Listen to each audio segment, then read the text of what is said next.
Terlebih dahulu dan baca bersama artikelnya yang akan muncul di wall ini bersama-sama pemirsa CNBC Indonesia.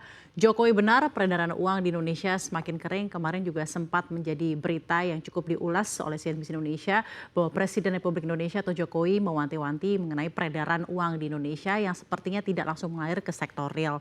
Dan kita akan bersama-sama membahas apa sih sebenarnya implikasinya dan bagaimana sebenarnya keadaan yang ada mengenai hal ini. Dan untuk mengulas isu ini sudah ada di studio CNBC Indonesia, editor CNBC Indonesia Muhammad Hadafi dan Chief Economist CNBC Indonesia Bapak Anggito Abimanyu. Apa kabar, Pak? Alhamdulillah, Mbak Adi. Alhamdulillah, kabar baik. Mas Davi juga apa kabar? Baik. Kemarin tuh sempat santer ya, karena ini sampai Pak Jokowi yang menyatakan bahwa peredaran uang di negara kita seret. Pertama, sebelum saya bertanya arah pemberitaan terkait peredaran uang ini seperti apa, saya ingin tahu sebenarnya apa yang ingin dimaksud oleh Pak Jokowi dan apa implikasinya. Mungkin ke Pak Anggito terlebih dahulu. Ya, makasih nih Mbak Ade dan Mas Davi. Saya kurang paham ya yang dimaksudkan dengan, karena prinsipnya itu uang money follow function ya. Uang itu mengikuti ekonomi itu berputar, dan seperti yang pernah kita bicarakan pada waktu rilis dari PDB kuartal ketiga, sudah disebutkan bahwa ekonomi kita itu bergerak pada kuartal 1 ya. Jadi kuartal 1 itu booming karena pasca COVID ya. Jadi sekarang saya sudah bilang ya itu V. Itu. Nah, memang harus diakui pada kuartal keempat itu akan naik, tapi tidak sebesar yang biasanya terjadi pada waktu normal, situasi normal. Tapi yang Q1 memang terlalu tinggi, jadi numpuk. Jadi kita sudah menduga bahwa kuartal ketiga dan keempat itu akan sedikit melambat, meskipun Q4 tertolong pada akhir tahun nanti bulan Desember ini. Konsumsi, ya. Jadi saya sebenarnya sih tidak mengatakan itu aneh ya, karena memang expected ya. Iya. Expected. Oke. Terima kasih Pak Anggito. Nah, angle pemberitaan yang akan dibawakan oleh editor CNBC Indonesia mengenai hal ini akan seperti apa? Ya, sebenarnya kalau dari peredaran uang, kalau di likuiditas perbankan sebenarnya udah mulai kelihatan dari awal tahun ya, karena DPK itu udah melambat dibandingin akhir Desember dan dibandingin pertumbuhan tahun lalu. Memang tahun lalu itu kan ada efek rebound setelah pandemi. Cuma kalau kita lihat juga angkanya tidak sampai ke angka-angka sebelum pandemi itu masih jauh. Belum sampai. Dan makin lama itu gap antara pertumbuhan kredit dan pertumbuhan DPK itu semakin jauh. Nah mungkin itu yang kemarin sempat menjadi concern Bapak Jokowi sih soal likuiditas itu. Perputaran uang beredar semakin turun karena likuiditas di perbankan semakin turun juga. Karena per Oktober itu DPK itu cuma tumbuhnya under 4%, 3,9%. Itu spreadnya lumayan jauh sama pertumbuhan kredit yang masih di kisaran di 9% sih. Angle yang akan diberitakan dari CNBC Indonesia mengenai hal ini akan seperti itu kemarin itu dari kita mengulas soal likuiditas perbankan kebanyakan dan kita melihat sebenarnya sejauh mana nih keempelan likuiditas perbankan kita. Karena kalau ngelihat dari LDR memang sudah naik dan beberapa bank itu sudah di angka 80%, hampir 90%. Loan to deposit ratio-nya. Tapi beberapa bank memang belum optimal untuk nyalurin kreditnya.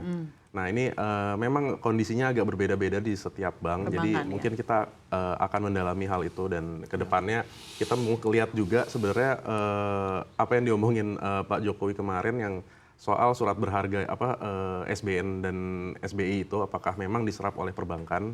Nah itu kita juga masih melihat itu sih angka-angka di statistiknya. Tapi tetap diberitakan mengenai hal tersebut bahwa SBI diserap oleh perbankan. Dan kemarin Pak Jokowi kan menyebut mengenai hal itu ya Pak. Nah saya ingin tanggapan Anda Pak. Menurut saya sih melihat ini normal ya. Jadi siklus lagi ya Pak. Siklus dan ini global seperti ini dan musuh kita yang utama sekarang kan inflasi ya. Jadi saya kira strategi Bank Indonesia untuk sedikit hati-hati ya untuk menurunkan suku bunga dan bahkan bulan lalu menaikkan suku bunga itu sudah tepat ya, karena kita harus mendinginkan ekonomi dulu. Jangan sampai ekonomi tumbuh tinggi, cor-coran kredit, akhirnya panas ya, overheating gitu. Jadi itu saya kira sudah tepat saatnya. Yang mungkin komunikasi antara BI sama Presiden yang kayaknya ada hambatan itu ya, sehingga isu kekeringan ini menjadi headline di media yang sebetulnya tidak perlu ya. Dan saya kira cukup aneh juga kalau Presiden sampai bank itu Genjot Lending. Iya. Bank kan sudah punya sendiri, iya. sudah punya analisis sendiri, sudah punya tata kelola sendiri, sudah ada pengawas sendiri gitu ya.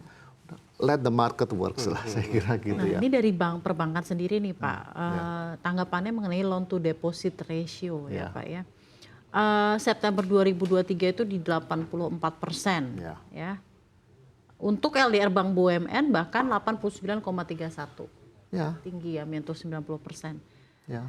Desember 2023 diperkirakan juga akan kembali meningkat.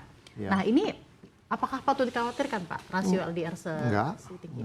Enggak. Dan BI sudah menyediakan berbagai macam instrumen ya, sehingga bank akan mencari investasi portofolio yang memang dimanfaatkan atau digunakan atau diperlukan dalam situasi LDR rendah ya. LDR rendah itu tidak bisa dipaksakan. Rendah tuh di kisaran? Ya di bawah 70% sebenarnya rendah ya, artinya uangnya terlalu banyak. Tapi kan juga mengumpul. tidak baik kalau LDR rendah. Oh iya, tapi ini kan siklus ya, siklus ya. Di beberapa dunia, di beberapa negara-negara lain juga mengalami hal yang sama. Tapi maksudnya pesan yang disampaikan Presiden itu tidak tepat ya, karena kalau begitu kan bank jadi nervous nih sekarang. Lalu pada akhir tahun dia gelondorin duit, lalu untuk penutupan buku yang bagus, banyak window dressingnya nanti gitu.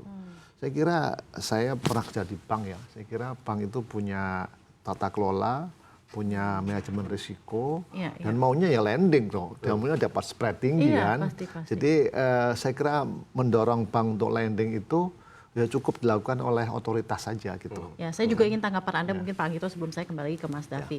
Pak Narso, Direktur Utama BRI, mengatakan bahwa tahun ini likuiditas memang cenderung mengetat. Ini kata Pak Narso ya. Ada dua hal yang menjadi penyebabnya dari sisi perbankan, belanja pemerintah, dan capital outflow. Nah, apakah benar kira-kira? Benar. Kalau kita lihat bulan lalu masih surplus APBN, baru bulan ini saja APBN sudah mulai defisit ya. Jadi memang itu kan kalau dia surplus berarti uangnya masuk ya, berarti inflasinya akan terkendali gitu. Jadi sebetulnya strategi fiskal moneter ya yang sedikit kontraksi ini memang diperlukan supaya tadi kan dikeluarkan inflasi lebih tinggi. Ini kan berarti agak loose ya. Inflasi itu inflasi kan musuh utama perekonomian ya. Tapi inflasi kan dari harga pangan Pak, meningkatnya harga pangan. Lah iya, itu kan berarti kan baik dari sisi supply, apalagi nanti kalau demandnya juga hal yang sama, kan itu kan ada efek berkesinambungan. Jadi saya kira harus memberikan sinyal dulu. Ini BI memberikan sinyal dulu, pastikan nih inflasi di bawah 3% ya. Nah, itu baru kita agak losing. Tetapi sekarang BI kan memberikan beberapa instrumen jangka pendek ya. Itu saya kira itu artinya bank itu prudent gitu. Dan bank diberikan instrumen mikroprudensial yang cukup banyak. Dan silahkan memilih dalam situasi seperti ini, jangan dipaksa-paksa untuk lending nanti ya. Nanti bahaya karena bank tertekan, pemegang saham memaksa, kamu harus cocoran Desember ini. Jadi Sinterklasmo nanti. Jadi lebih baik let it gitu. Jadi hargai ya bank dengan segala internal problemsnya, internal. Jadi menurut Anda seperti yang tadi disampaikan dinyatakan oleh Pak Jokowi bahwa likuiditas uang di sektor real Indonesia mengering itu it's just a business cycle. It's just a business cycle dan itu fenomena global, saya kira ya, fenomena global. Kita nggak seburuk itu karena kita kan punya fungsi fiskal sebagai shock absorber ya, dan monetary policy kita cukup adaptif dengan perkembangan global dan juga memberikan instrumen-instrumen yang beraneka ragam bervariasi. Sehingga mereka yang kelebihan likuiditas dan mereka yang memiliki dana lebih bisa memanfaatkan instrumen tersebut.